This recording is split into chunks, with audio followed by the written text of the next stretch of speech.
In today's video, we take the YD100 trail bike on an endurance test while we try to conquer for the first time a 120-mile round-trip trail ride.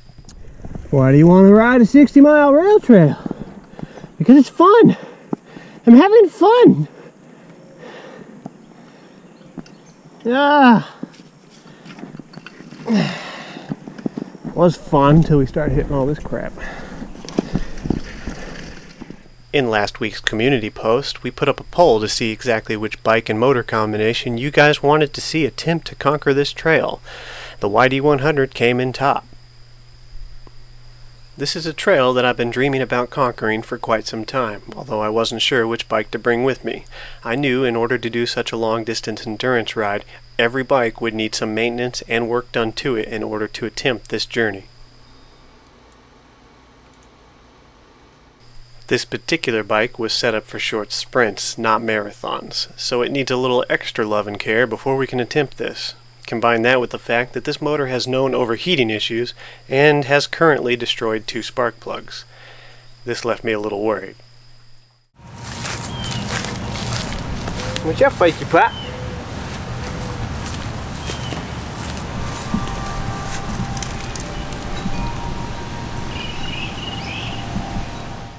It's time to go over the bike and see which things need to immediately be addressed, and one of the first things to catch my eye was the rear tire. The relatively high compression of the YD100 combined with the 56.2 sprocket means starting this bike has never been easy and has been known to chew up the rear tire.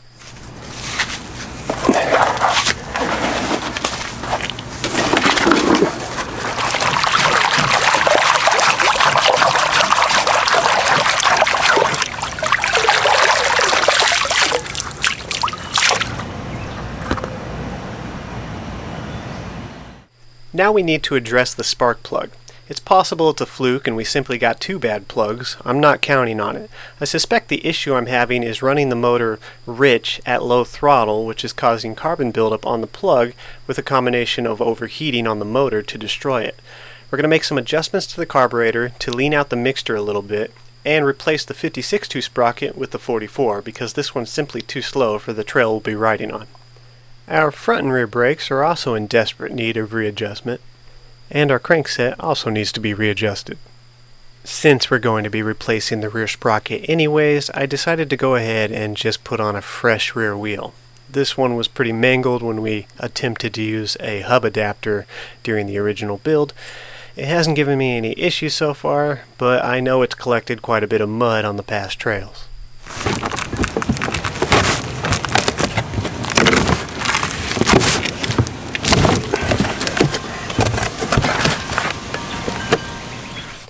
Going back to the old hotshot to salvage some parts, we're going to grab one of these rag joint spacers off of it because when putting the 56.2 sprocket on the original build, we had to modify the outer spacer.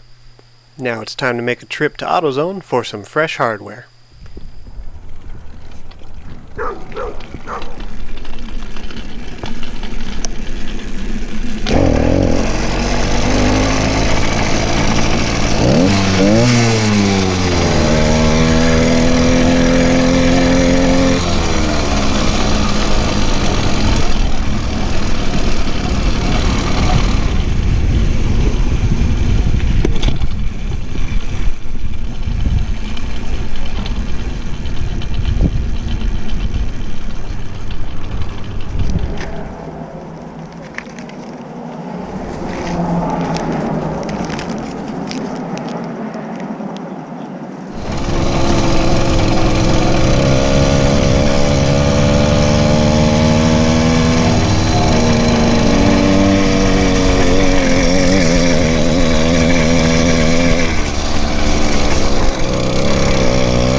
The new rear wheel assembly is an upgrade from stock, having thicker spokes and a double-walled rim.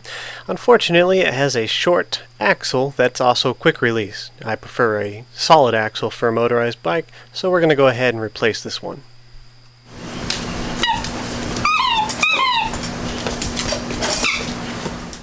Next up, we're going to clean and re-grease both sides of the clutch assembly, as well as add a spring tensioner. Now that we're using the 44 tooth sprocket, we can get away with it because we're not running into any clearance issues with the chain on the frame.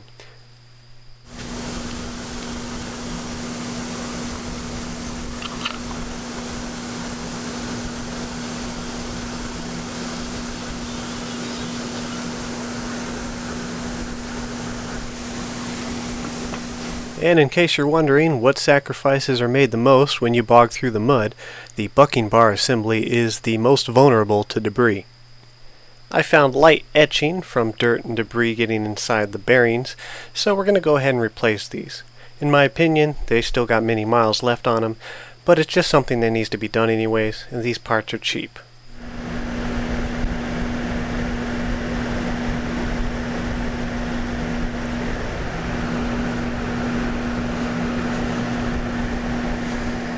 As mentioned in previous videos, these chain tensioners are not designed to take up incredible amounts of slack on your chain.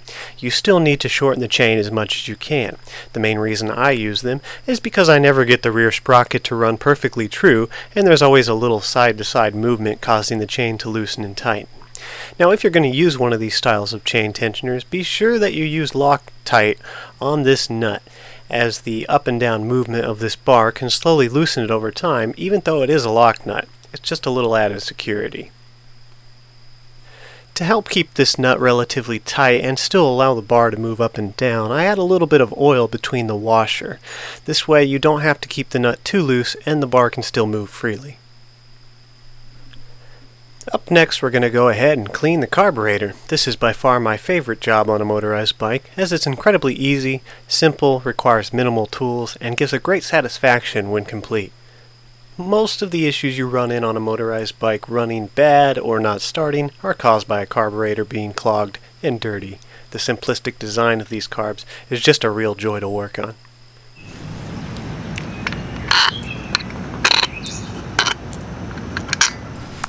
The new bucking bar we added to the bike was a few millimeters longer than the stock one, causing issues with the clutch no longer engaging to the motor. This plate would no longer touch the clutch pads. A simple fix for this was just to tighten the flower nut under this cover. We needed to get in here anyways so we could clean and re-grease these gears, so it was a simple fix.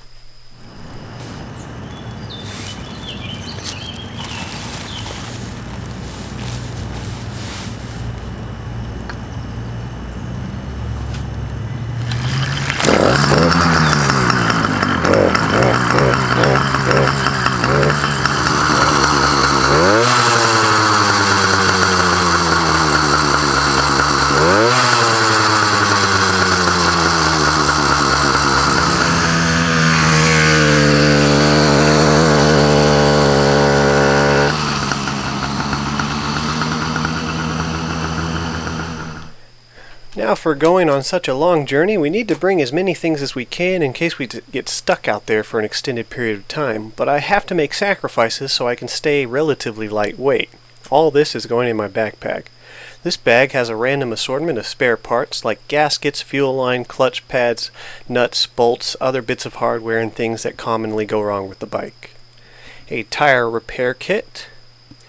A custom Sparkplug tool for this particular motor. It has tight clearance on it, as well as 3 NGKs, just in case we still run into dead plug issues.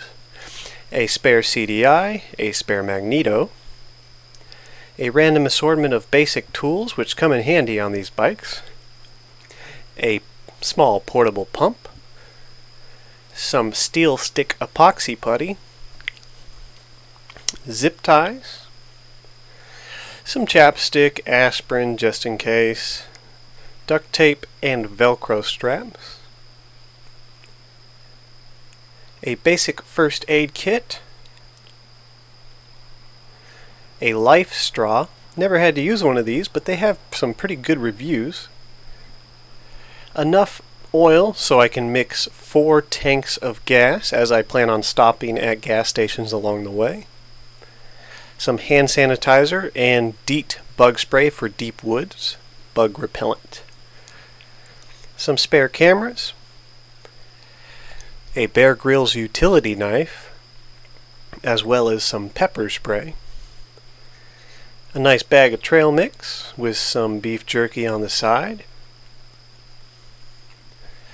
some packets for mixing in water bottles so we can add some flavor to our drinks, a headlamp in case I get stuck in the dark, a backup battery for my phone and cameras, a heavy-duty 26-inch spare inner tube, a new bike helmet, my old one was long in the tooth, a spare fuel bottle, a lighter, and some loud noisemakers, which are mostly just for fun, but they could also be used for signaling. And last but not least, be sure to never leave home without adequate protection.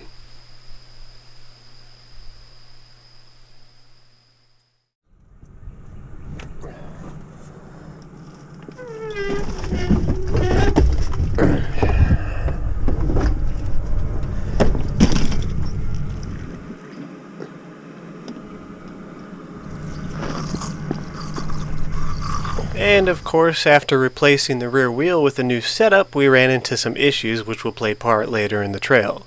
Right off the bat, the combination of the new wheel with the new tire caused some clearance issues, so I had to do some quick adjustments to get the chain just right so nothing was rubbing.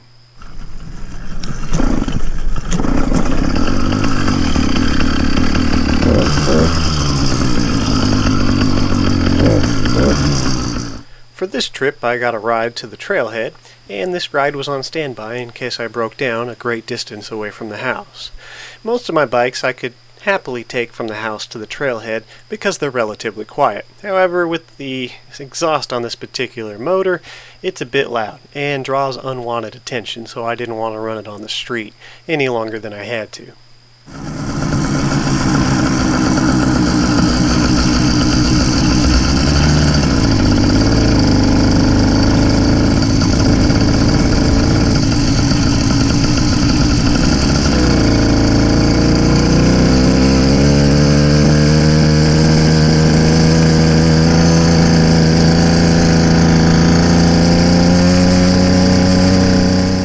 A issue that's common on these bikes, especially when you fill your tank to max capacity, is the vibration of the motor splashing gas all over the gas tank. Generally it gets around the seal because most of these seals are, well, they're garbage and they just don't last very long. A trick I found online was taking some old inner tube and cutting out some spare washers.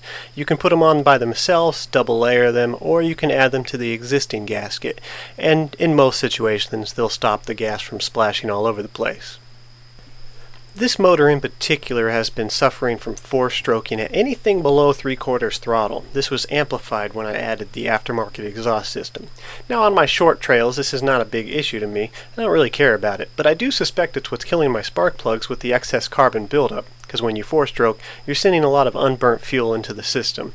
From what I understand, adjusting the clip on the needle is what helps dictate your fuel-to-air ratio up to about 3/4 throttle. Past 3/4, generally it's controlled by your main jet size. Well, above 3/4 throttle the engine seems to run great, lines out, and it doesn't have any four-stroking issues, but I don't want to run that fast all the time because it's hard on the bike even if the motor can handle it. So I'm adjusting the clip to help remedy the situation. I wasn't too successful, but it did help a little bit. In this clip, I'm traveling at the speed that I'd like to go for the majority of the trip, and you'll be able to hear that the motor kind of gurgles and misses every once in a while. This is about half throttle.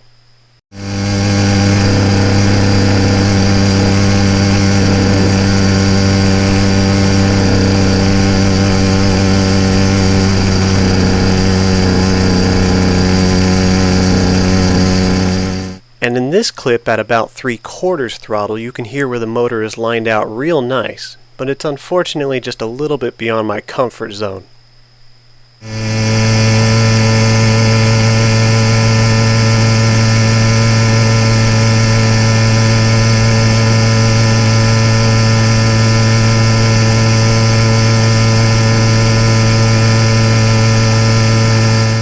Now on this section of trail I can get away with that, but unfortunately this trail is known to have ruts which can pop up out of nowhere, and the tree shadows tend to hide them really well.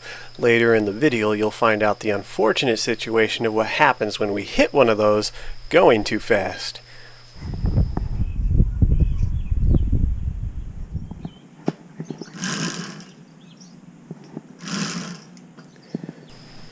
As we've reached just about our 10-mile mark, we take a break to check the bike and make sure everything's still running fine. So far, so good. Oh, hello, big tree. Me again.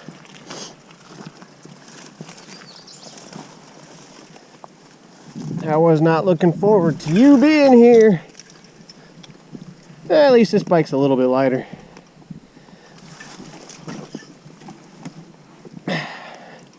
And I don't got to worry about bottoming out the exhaust, so that's cool.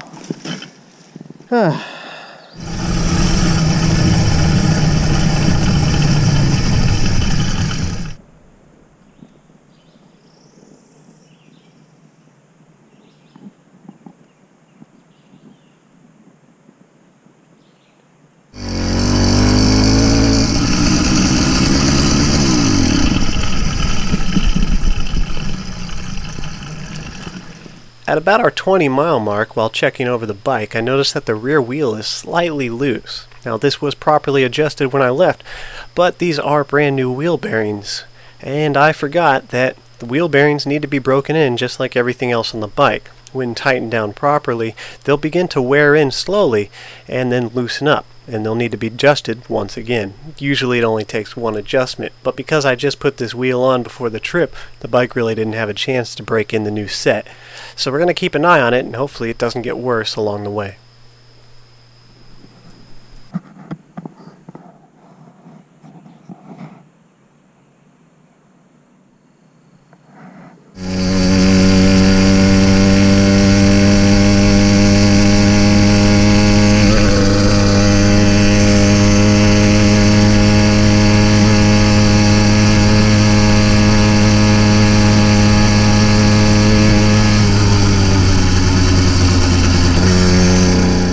Right around the 22-mile mark is where we no longer get to relax on this trail. From this point on, we have to deal with constant mud holes and fallen trees. This is where the ATVs and dirt bikes really start to rut up the trail. And I can't say I blame them. Mudding's a lot of fun, and this is a multi-use trail. Unfortunately, this bike is just not capable of handling this kind of terrain for any endurance test. So for the rest of the trip, we really beat this frame up hard. The motor seems to handle it just fine, though.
Here we've reached a small residential community called Chestnut.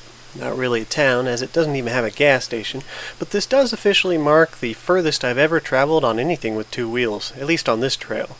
So past this point will be the furthest distance I've ever been on a motorized bike. And the rear wheel is unfortunately getting a little worse. It's still rideable, but I'm concerned that if it keeps going this way, I might have to turn back sooner than I wanted. We'll keep an eye on it, but we're going to push on for now. If we turn back, I have a feeling it's going to be because of that new wheel. Those bearings breaking in, they loosen up.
Yay! This is gonna be great.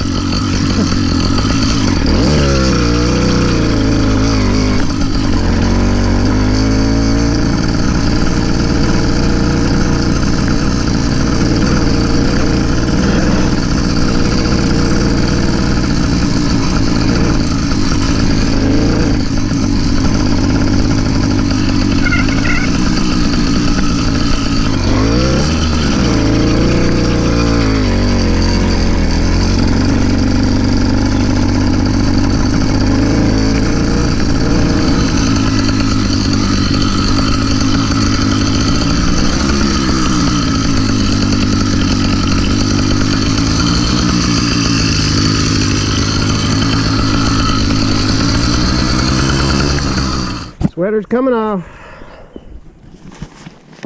Sure does warm up quick out here.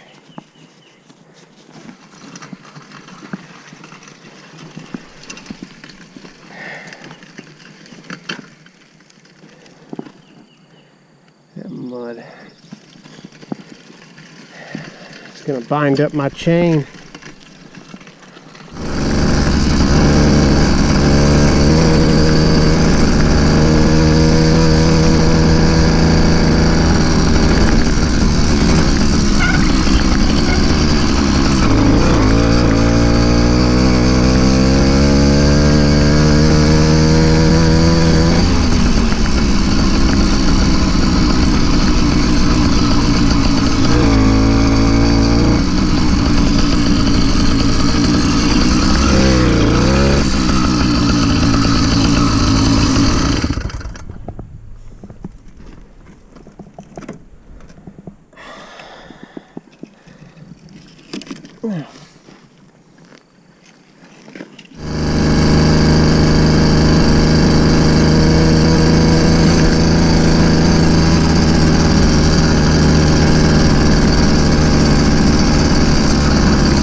Tire doesn't feel to be getting any worse.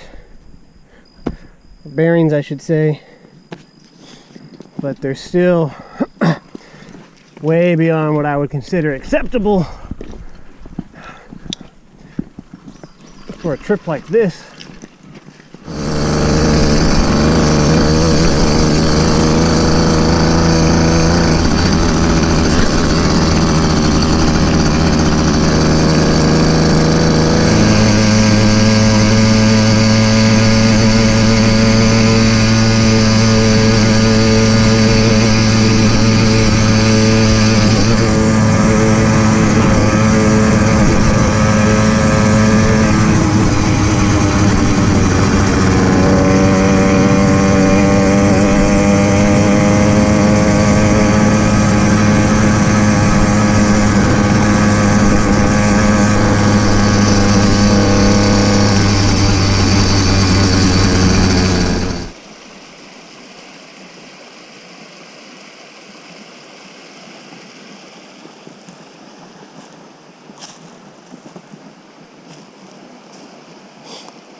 Here we reach our first checkpoint for gassing up the bike. Should only have to do this once or twice if all goes to plan, and I haven't had to touch the reserve tank in my backpack. I take one of these small bottles, which is pre-measured for a 50-to-1 ratio on a 1-gallon tank, and seeing that these tanks are just about a half gallon, I can put a half bottle in and then add gas, and you should be just fine. It's going to end up being around 25 or 30-to-1 ratio, depending on how good you are with your eyeballs, but this seems to work just fine.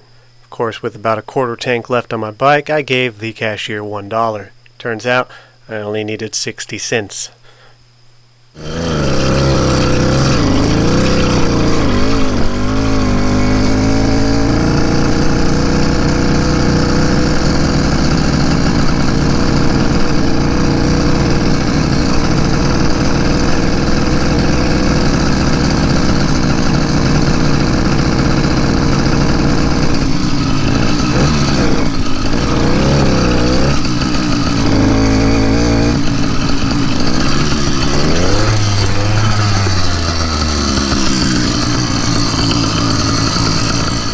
Just as we hit the 30-mile mark, I'm starting to question on whether or not I should continue to push on. We're halfway to our destination, but we still have to travel all the way back through everything we've been through, plus what's ahead.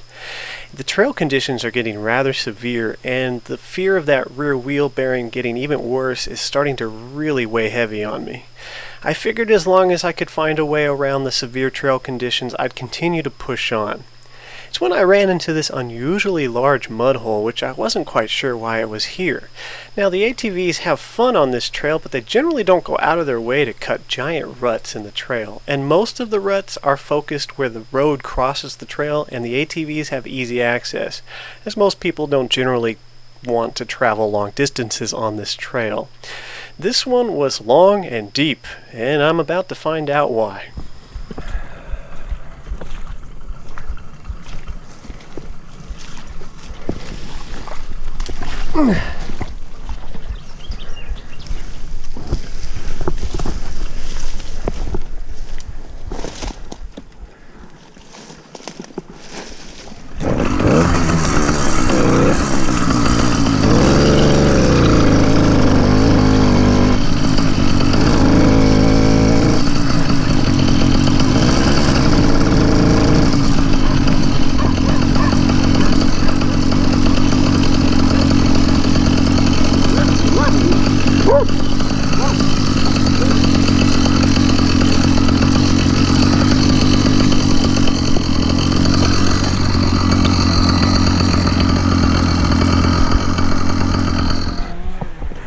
Like a damn tornado came through here.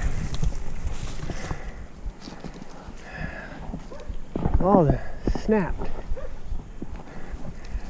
There. We'll get back to the mud hole situation in a moment, but this is where we were stopped dead in our tracks. There were endless trees laid across this trail. With private property on the left and impassable property on the right, there wasn't anything I could do to drag my bike through this.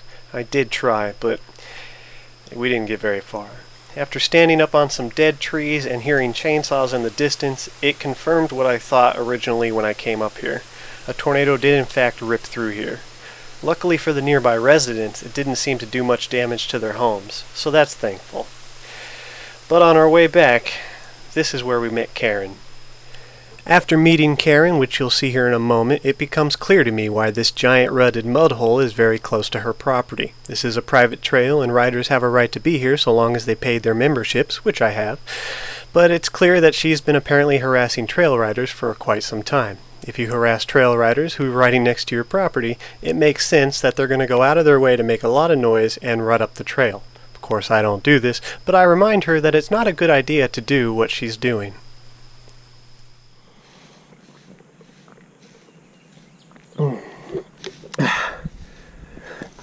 Hello. Not for me, it isn't. Oh, yeah, it is. Hello? Say whatever you want.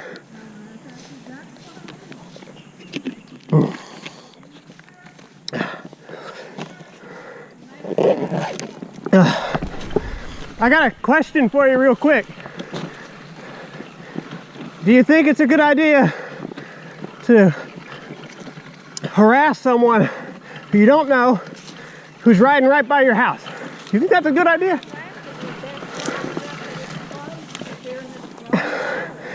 Man, I don't know where the signs are that you see, but I came from Ashland. Okay, you got up here with the trees across?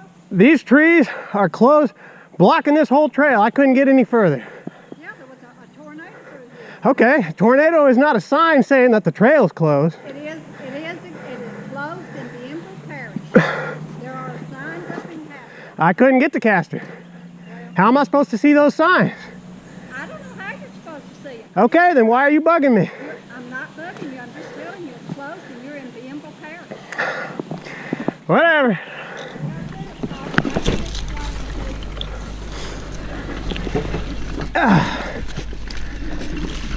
I'll be looking forward to riding through here again soon. A very simple philosophy of live and let live, don't bother people if they're not bothering you, can go a long way in life. Obviously, I chose my words very carefully. With the camera on, this helps protect me in case this crazy old Karen decided to tell the police that I did something I didn't. Anyways, it makes a lot of sense that this mud hole would be here. Clearly, she has been bothering and harassing trail riders for quite some time, for whatever reason. I'm sure if they come by too loud, she's quick to yell at them. Anyways, if the trail truly is closed due to the coronavirus, it doesn't make a whole lot of sense because, well, I'm out here by myself. There's no one to infect. But whatever, this whole COVID-19 crap is getting out of hand.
Our total mileage for this trip ended up being 58 miles on the bike. We made it most of the way back, but unfortunately on the return trip, while the camera was off, I hit a rut rather hard, and it bent the front forks in. This is a very cheap bike. I expected something like this to happen eventually. This was mostly just testing the motor anyways. As far as the motor is concerned, it did great. Other than some tuning issues we have to deal with 4-stroking and low throttle, I think the motor handled the trail quite well, and I really didn't expect it to. We didn't have to change any plugs, so that's a good thing. I think the added speed of the 44.2 sprocket helps to keep the motor just cool enough. Anyways, we're going to retire this frame and just use it for spare parts, and hopefully put this motor on a more expensive one as we originally planned. For now, I'll probably end up putting it on the Path Dragon, but I'm not sure yet. I do plan in a future video when we take it off the bike to examine it inside and out, take off the head, or the cylinder and head as it's one combination, and just see how it looks on the inside.